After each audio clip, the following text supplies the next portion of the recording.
Let me tell you something most people won't. The world doesn't care about your peace. It feeds off your reaction. The more emotional you are, the easier you are to control. The more you care what people think, the more they own you. And as Buddha once said, you will not be punished for your anger, you will be punished by your anger. That one truth alone explains why most people suffer, not because of what happens, but because of how they respond. But what if you could walk through betrayal, manipulation, and judgment and feel absolutely nothing? What if no one could shake your peace, not even life itself? Today, we're diving into 10 brutal yet liberating Buddhist principles that will make your mind untouchable. These aren't soft, sugar-coated ideas. These are hard truths, and they'll set you free. 1. People use you until you stop letting them. It's a hard truth, but one you need to hear. People will continue to take advantage of your kindness for as long as you allow it. The more you give without setting boundaries, the more others begin to expect, and eventually they stop appreciating it. Kindness is a beautiful quality, but without wisdom and limits, it can quickly turn into self-destruction.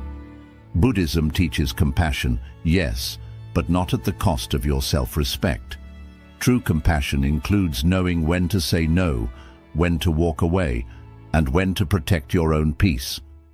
You're not being cruel by creating distance from those who constantly take from you. You're simply choosing to honor your own energy. When you continue to give while others continue to take, you slowly begin to lose yourself. Your kindness becomes a burden, not a blessing. And here's the painful part. People will rarely stop using you out of guilt. They will only stop when you stop allowing it. So, draw the line. Create space. Respect yourself enough to recognize when someone is only around for what you can do for them. You are not here to be everyone's emotional dumping ground or personal problem solver. You are here to grow, to heal, and to protect the light within you. Remember, protecting your energy is not selfish, it's sacred, and no one else is going to do it for you. 2. Your emotions are being used against you. Most people don't realize this, but your emotions are one of the easiest ways for others to control you. The moment someone knows what triggers you, what makes you angry, insecure, jealous, or desperate, they can push those buttons anytime they want. And once they can control your emotional state, they can control your behavior, your decisions, and even your peace. Buddhism teaches us not to suppress emotions, but to observe them without attachment. When you react blindly, you're handing your power over to whoever triggered you. Think about it.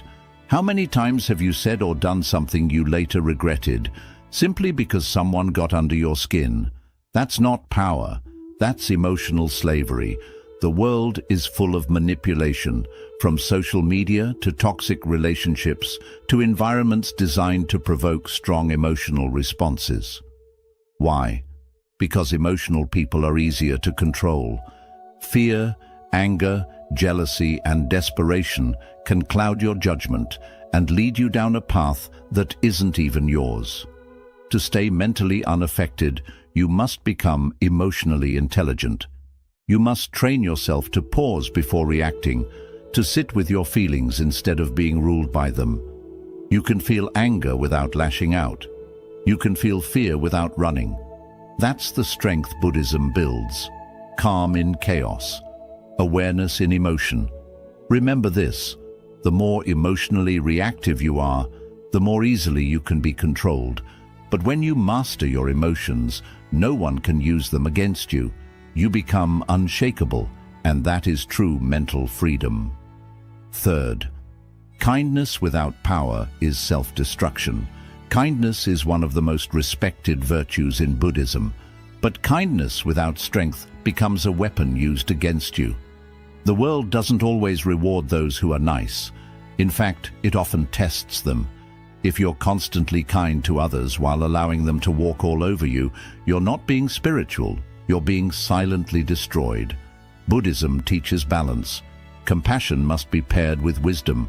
Too often, people confuse being kind with being passive, and that's where the suffering begins.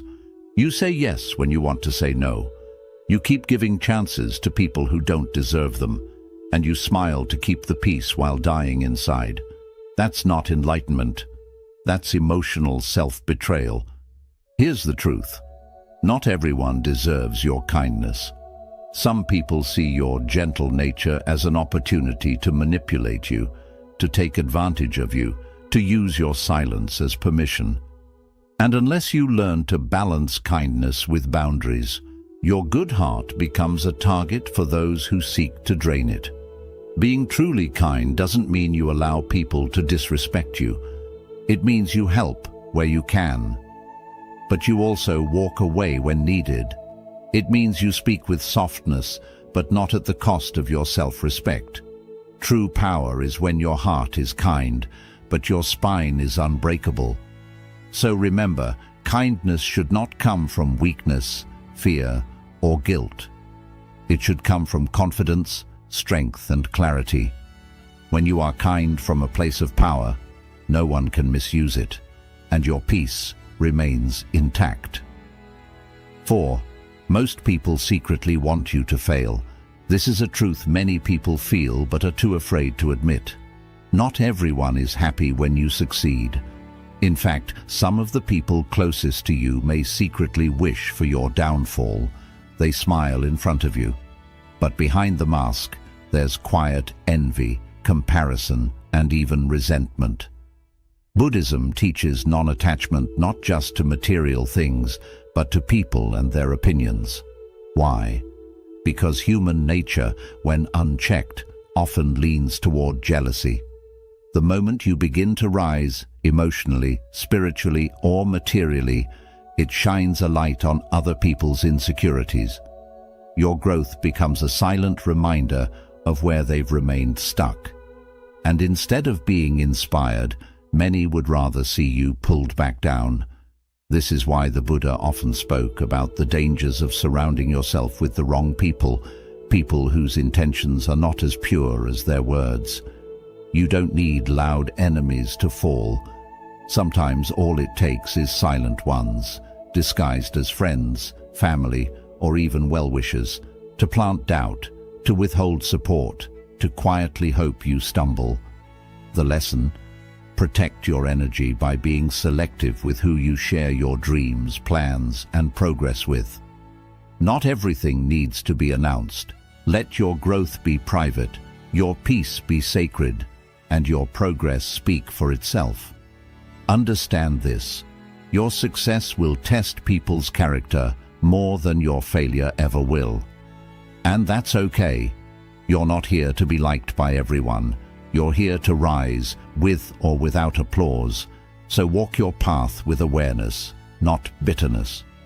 And remember, a peaceful mind needs no crowd. It needs clarity, solitude, and a circle that doesn't get smaller when you shine. 5. Not everyone deserves access to you. Your time, your energy, your presence, these are sacred. But the painful truth is that many people treat them like they're disposable. Not because they're evil, but because you've made yourself too available. The more accessible you are to everyone, the more invisible your value becomes. Buddhism teaches mindfulness, not just of your thoughts, but of your space. Who you allow into your life affects your inner peace. Every person carries energy. Some uplift you, others drain you. Some bring calm, others bring chaos. If you're not careful, you'll find yourself mentally exhausted, not because of life, but because of the people you've allowed too close. You are not required to be everything for everyone. You don't owe anyone unlimited access to your emotional energy, your kindness, or your attention. Setting boundaries isn't being rude, it's being wise. Just like a temple is not open 24/7 to every passerby, your mind and soul deserve the same protection. And here's something many struggle to accept. Sometimes you have to distance yourself from people you care about because they no longer align with your peace. You can love someone and still recognize they are not healthy for your mind. Buddhism teaches non-attachment, even to people. It's not about cutting everyone off. It's about choosing who aligns with your growth. So protect your circle. Let your presence be earned, not exploited. You are not an open door, you are a sacred space. And not everyone deserves the key. 6. Comfort is a trap disguised as safety. Most people think comfort equals peace. But in truth, comfort is often the quiet killer of your potential. It feels good, it feels safe, it feels familiar. But that's exactly why it's dangerous. Because what feels easy in the moment often leads to regret later. Buddhism teaches us that everything is impermanent, always changing, always shifting. But when you cling to comfort, you resist that natural flow. You begin to fear change, avoid challenge, and settle for less than you're capable of. Slowly, your dreams shrink, your courage fades, and your spirit dulls. And the worst part, you won't even notice it happening until it's too late. Growth doesn't come from doing what's easy. It comes from discomfort, from showing up even when you're scared, from facing situations that stretch your limits. And that's what the Buddhist path is all about. Stepping beyond the illusions of ease and stepping into awareness. Just like still water becomes stagnant, so does the human soul, when it avoids the unknown. The comfort zone is not your friend. It's your silent prison. It convinces you that safety is more important than purpose, that stability is more valuable than self-discovery. So the next time something feels too comfortable, ask yourself, is this peace? Or is this paralysis? You were not meant to play small. You were meant to evolve. True inner peace doesn't come from avoiding difficulty. It comes from growing through it, not a knife. Rejection hurts. 7. Rejection is a mirror, not a knife. There's no denying that. Whether it's from someone you love, a job you wanted, or a dream that didn't unfold, it can feel like a personal attack, like a knife cutting into your worth. But here's what Buddhism teaches us.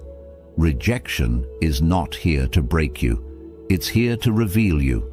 Every rejection is a mirror. It reflects something back at you. Your attachments, your expectations, your hidden insecurities. The pain you feel isn't just about the rejection itself. It's about what you attached your identity to. You believe that without this person or this opportunity, you were less. And that's where suffering begins. Not from the event, but from how deeply you tied your self-worth to it. Buddhism teaches non-attachment, and this applies especially to outcomes and validation.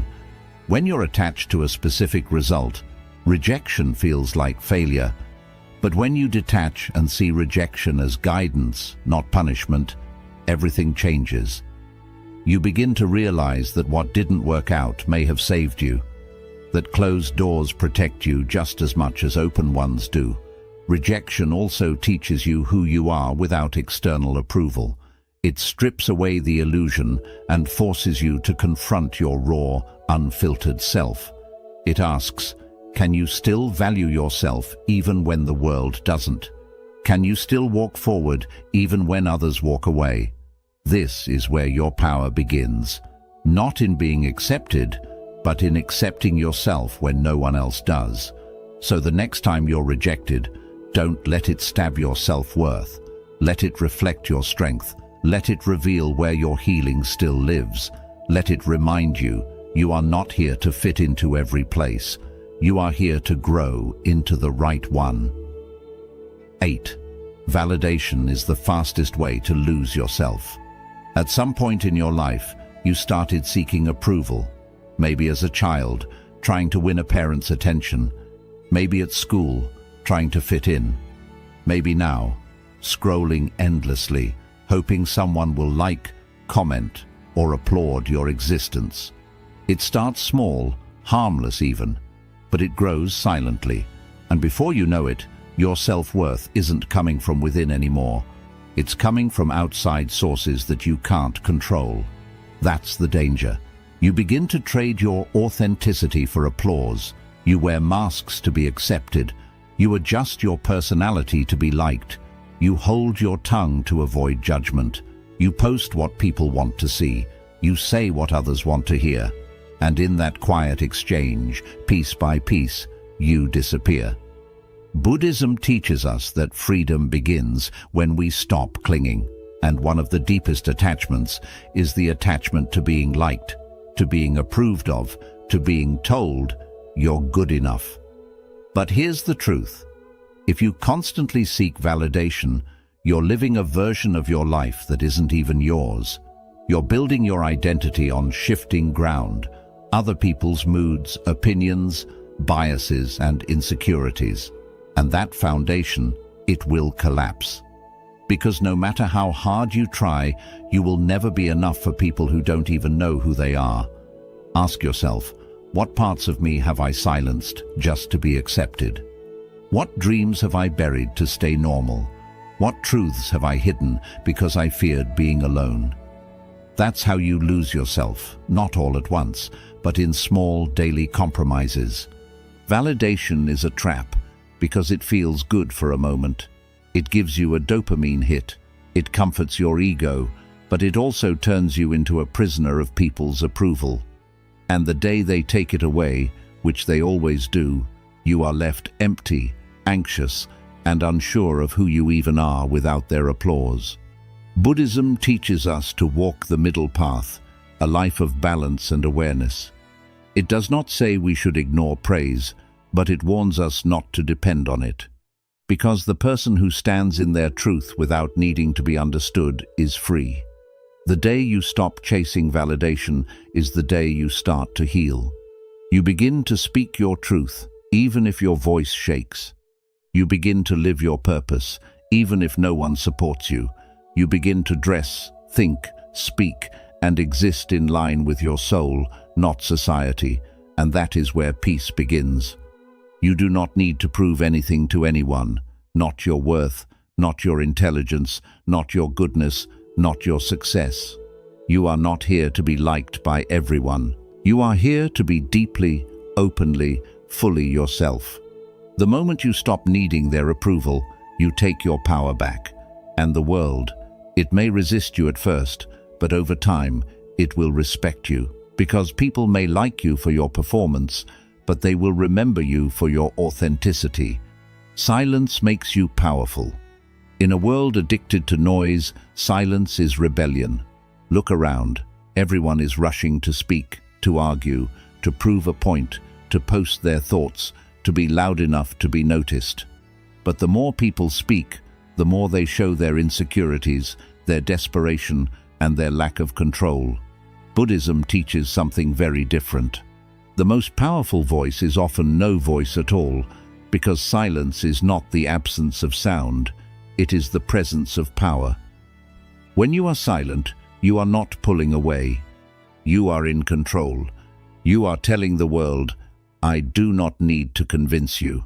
I know who I am. That calmness in the middle of chaos, that stillness in the middle of conflict, it scares people, because silence removes the game. It removes the reaction. It removes the control others try to have over you. You become unreadable, and unreadable people cannot be controlled. Let this truth sink in. The louder someone is, the more they reveal. They show their fears, their insecurities, their emotional wounds. But the one who stays quiet, they stay in control. They reveal nothing, and in that nothing, they hold everything. That is why silence is feared. Because it forces people to face themselves, their guilt, their intentions, and the discomfort of not being able to predict or provoke you. Buddhism teaches us to respond, not react. And sometimes the best response is no response at all. Not because you are weak, but because you have risen above the level of the conversation. You do not argue with fools. You do not correct every lie. You do not chase every misunderstanding. Why? Because peace is more important than proving a point. When you practice silence, you protect your energy, your mind, and your spirit.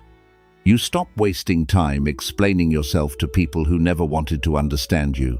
You do not drain yourself defending your actions to those who already made up their minds.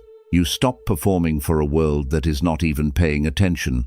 And what happens next? You start to observe more.